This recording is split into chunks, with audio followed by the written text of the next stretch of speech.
Gift Ostalos Ziva anozikana kuti is a main aid kuna Advocate Nelson Chamisa anoya achidimanda the unconditional release his ally mumwe wake Amos Chibaya anozikana kuti aiwa he is in custody, he is behind the bars. Pamchitini wakomana vana Jameson Timber vanozikana kuti they were captured over a braai what they are planning to disrupt the SADC summit. Sanapinda mashuka mpida nyuko panapa nupo subscribe or like or turn on the bell. Kuti ipina payendo ya Ostalos Ziva anyorachiti we cannot be silenced.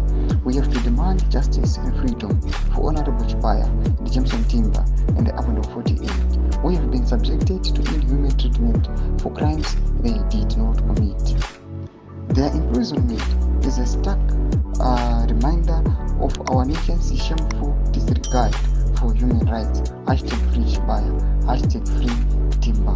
And the poster Amos Chibaya umurikuona uyo warikuona kwanza wakuona visi ava they are behind the bars asi ikadokosha kwa nyabo aiwaniwe atuna kuti the regime is using this strategy yakuti silence ama voices even opposition kuti wakwanise kuona kuti they have silenced but totally dismantle and destroy opposition opponents vanouya vachiuya vachiva oppose the regime nokuvamusa kuti they are not comparing or they are not ruling the country just satisfy each and everyone.